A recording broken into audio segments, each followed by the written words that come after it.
Hello all, hope you're doing well today. Today we're talking about Chapter 1, Part 3, looking at ethics and professional conduct of personal training. So ethics can be described as standards of conduct that guide decisions and actions based on duties derived from core values. Specifically, core values are principles used to define what is right, good, and or just. When a professional demonstrates behavior that is consistent or aligned with widely accepted standards in their respective industry, that professional is said to behave ethically. On the other hand, unethical behavior is behavior that is not consistent with industry accepted standards.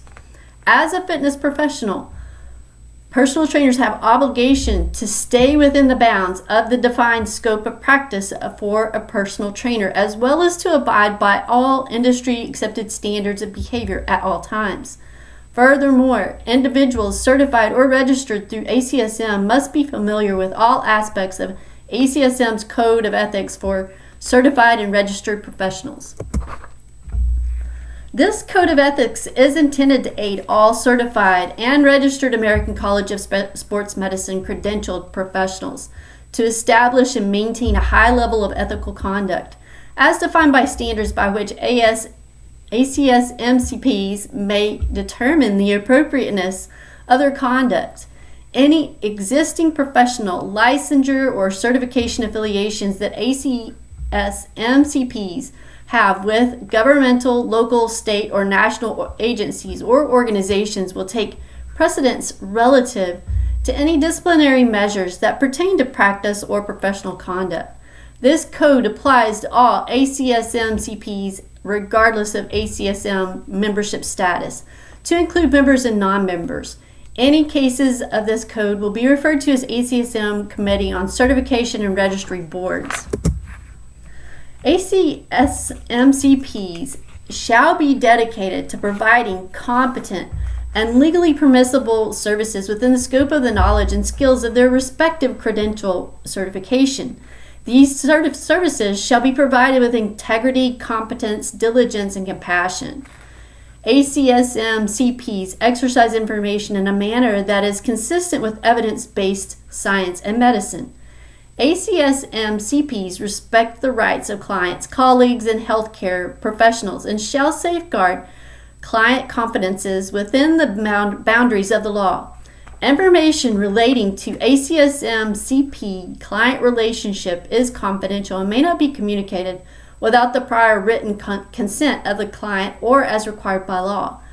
ACSM-CPs are truthful about their qualifications and the limitations of their expertise and provide services consistent with their competencies. They maintain high professional standards. As such, they should never represent him or herself, either directly or indirectly, as anything other than an ACSM-CP. Or certified personal trainer, unless he or she holds other license certification that allows him or her to do so. They practice within their scope of their job tasks and will not provide services that are limited by state law to provision by another healthcare professional only.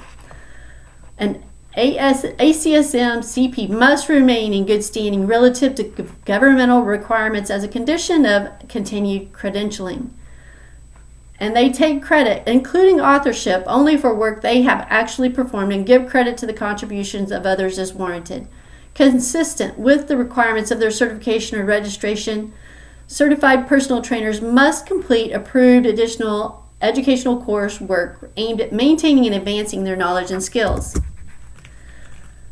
Candidates applying for credentialing, certification examination must comply with the candidacy requirements and to the best of their abilities accurately complete the application process. In addition, the candidate must refrain from any and all behavior that would be interpreted as irregular, including any behavior that undermines or threatens the integrity of the application, assessment, or certification processes of ACSM, whether before, during, or after an exam. Any ACSM-CP may disclose his or her affiliation with ACSM credentialing in any context, oral or documented, provided it is currently accurate. And doing so, no ACSM-CP may imply college endorsement of whatever is associated in context with the disclosure unless expressly authorized by the college. Disclosure of affiliation in connection with a commercial venture may be made, provided the disclosure is made in a professionally dignified manner, is not false, misleading, or deceptive, and does not imply licensure or the attainment of specialty or diploma status. The ACSM CPs may disclose their credential status. They may list their affiliation with ACSM credentialing on their business cards without prior authorization. And their institution employing an ACSM CP may inform the public of an affiliation as a matter of public discourse or presentation. Any ACSM MCP may be disciplined or lose his or her certification or registry for conduct that, in the opinion of the Executive Council on ACSM CCRB, goes against the principles set forth in this code. Such cases will be reviewed by the ACSM CCRB Ethics Subcommittee, which will include a liaison from the ACSM CCRB Executive Council as appointed by the chair. This Ethics Subcommittee will make an action recommendation to the Executive Council for final review and approval. Many national organizations associated with the physical activity and health are actively involved promoting the benefits of physical activity. In addition, these organizations launch national campaigns, produce recommendations and guidelines, and serve as advocates for legislation related to physical activity. As discussed in our text, there are examples of ways organizations are helping to promote physical activity. You can see these are national campaigns. Exercise Medicine is one of those that we'll talk about next. In 2007, ACSM, in partnership with the American Medical Association, launched EIM, a program designed to encourage America's patients to incorporate physical activity and exercise into their daily routine. EIM encourages doctors to assess and review every patient's physical activity program at every visit. For those patients not already exercising, the physician is asked to prescribe exercise to their patients and to record physical activity as a vital sign during patient visits. ACSM has developed a system to credential exercise professionals for EIM designation. The EIM certificate contains 3 levels based on the health status of the patient referrals and the educational status and certifications of the candidate. Individuals who are currently certified by an NCCA accrediting organization and who successfully complete the EIM certification course and exam will meet Level 1 requirements. Level 1 includes working with individuals at low or moderate risk. EIM has a user-friendly website that provides many helpful resources for the media as well as the general public. CPTs should become familiar with and regularly use the continually updated tools provided to them on the EIM website to educate themselves as well as the client on the importance and best implementation of regular physical activity according to the most recent evidence-based research. Another new public health initiative is ACSM American Fitness Index, or AFI. The AFI is a program to help cities understand how the health of their residents and community is set assets that support active, healthy lifestyles compared to that of other cities nationwide. The overall goal of the AFI program is to improve the health, fitness, and quality of life of the nation through promoting physical activity. The AFI uses 3 primary means to achieve their task: a collection and dissemination of city health data, provision of resources, and community assistance to connect with health promotion partners. The AFI reflects a composite of community indicators for preventative health behaviors, levels of chronic disease conditions, access to health care and community support, and policies for physical activity. In addition, demographic and economic diversity and levels of violent crime are shown for each metropolitan area. Cities with the highest scores are considered to have high community fitness, a concept akin to an individual having high personal fitness. In 2016, the top 5 cities were Washington, D.C., Minneapolis, Minnesota, Denver, Colorado, Portland, Oregon, and San Francisco, California. These communities had many strengths that supported healthy living and few challenges that hindered their choices. The AFI provides ideas and goals for other cities to initiate and become healthier. Understanding and learning about these national initiatives may assist a personal trainer in providing support to community members concerning healthy lifestyles. Other organizations that are taking active roles in promoting healthy lifestyles include the IHRSA, Council on Exercise, and the National Strength and Conditioning Association. The American Fitness Index is one example of a national initiative to help understand how the health of residents and community assets in a cities support active, healthy lifestyles. And you can connect with their website. All certification exam candidates are encouraged to visit the American College of Sports Medicine website. Follow the links through certification to view the latest certification examination blueprint and job tasks.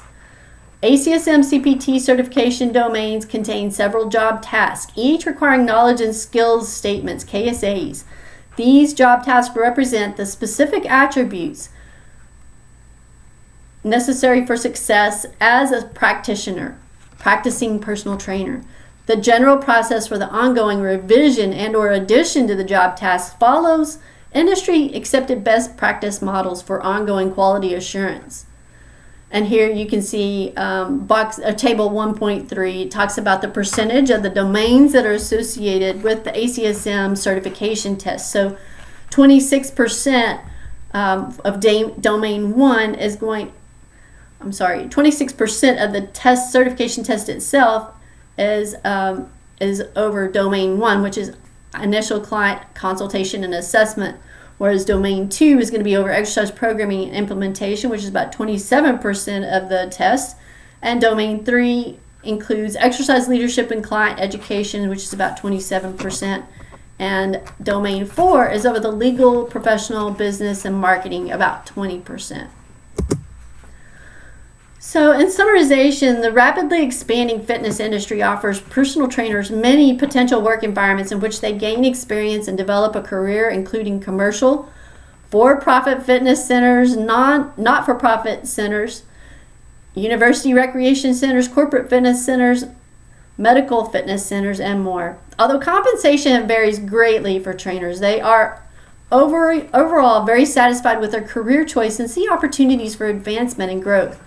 With a nation on the verge of a healthcare crisis due primarily to the prevalence of lifestyle-related conditions, highly qualified and motivated personal trainers are needed now more than ever to lead individuals down the road to good health and well-being.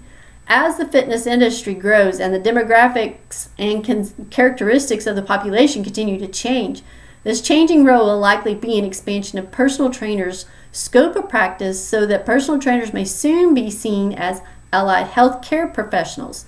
Personal trainers are beginning to be more commonplace in areas where they were seldom seen in the past, such as medical clinics, with the role of helping low-risk individuals capable of independent exercise to become more active. As the medical profession turns to the prevention of disease and not just the treatment of it, as an emerging professional in this rapidly growing field, personal trainers can contribute to this expanding sphere of influence by being the utmost professional at all times for clients and for the best interests of the profession. And that is all we have for today. I look forward to talking with you more. Have a great day.